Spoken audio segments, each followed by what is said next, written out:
नांदेड़ के Shivaji Nagar SBI bank के करीब केसी फैशन मॉल की ओपनिंग सेरेमनी 8 नवंबर को 12 बजे की जाएगी। ये इफ्तिताह श्री कुलवंत सिंह बाबाजी जत्थेदार के हाथों अमल में आ रहा है। इस केसी फैशन मॉल में men's wear, women's wear, kids wear और शादी ब्याह के उम्दा से उम्दा कपड़े एक ही छत के नीचे ग्राहकों के लिए दस्तयाब रहेंगे। केसी फैशन मॉल के जिम्मेदारान ने लोगों से अपील की कि वो इस ओपनिंग सेरेमनी में जरूर शिरकत करें। केसी फैशन मॉल की ओपनिंग है कल 12 बजे के बाद। प्लीज़ ये पूरा एक फैमिली स्टोर हमने खोला है आप लोगों के लिए, जहाँ एक छत के नीचे पूरी परिवार को मिल सके, पूरा परिवार हमारे पास आ सके। तो आप सबसे निवेदन है कि हमारे पास आके एक बार 12 बजे के बाद पूरी वैरायटी देखिए, जहाँ मेंस का है, लेडीज़ का है, किड्स का है, और ये पूरा एक फैमिली स्टोर हमने बनाया है। तो निवेदन है एक बार आके विजिट दीजिए। Thank you. सत श्री अकाल, अस्सलाम वालेकुम। कल केसी फैशन मॉल की ओपनिंग है 12 बजे। नांदेड़कर से निवेदन है कि आप सब लोग आइए, एक बार विजिट कीजिए। बच्चों से लेके बूढ़ों तक, शादी से लेके सब तक, सब हर चीज़ आपको मिलेगी यहाँ तक। हर फंक्शन का आपको यहाँ पे पूरा कपड़ा सब कुछ मिलेगा। कल ओपनिंग है, आके एक बार विजिट कीजिए। धन्यवाद।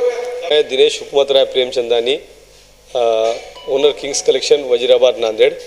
ये नया जो प्रतिष्ठान हमारा चालू होने जा रहा है, ये हमारे सुपुत्र अक्षत दिनेश प्रेमचंदानी, ये इनके हिम्मत से, इनके जो जोश से हो गया है।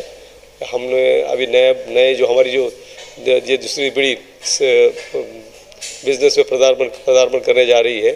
तो आप सभी को एक विनंती है कि आप कल हमारे प्रतिष्ठान का उद्घाटन समारोह श्री कुलवंत सिंह जी बाबाजी जत्थेदार सचखंड गुरुद्वारा साहिब के हाथों से होने जा रहा है 12 बजे के बाद में। आप सभी से नम्र विनंती है कि आपका आशीर्वाद और प्यार लुटाने के लिए यहाँ पर आए। यहाँ पर हम लोगों ने एक नया कॉन्सेप्ट लेके आ रहे हैं, जिसमें हम एक फैमिली स्टोर, जो हमारा किंग्स कलेक्शन फैमिली स्टोर टूट गया था, वो फिर से एक जगह केसी फैशन के नाम से चालू करने जा रहे हैं। और फैमिली स्टोर के कॉन्सेप्ट के अंदर हम लोग मेंस वेयर और men's ethnic, ladies wear, ladies ethnic, ladies के लांचे वगैरह जो भी हैं, और किड्स वेयर, ये पूरा टोटल एक छत के नीचे देने का कोशिश करने जा रहे हैं। तो आपका जो अभी तक का प्यार हमें मिला है नांदेड़ वासियों का, वो हमें आगे भी बरकरार रहेगा, ये आशा करते हैं।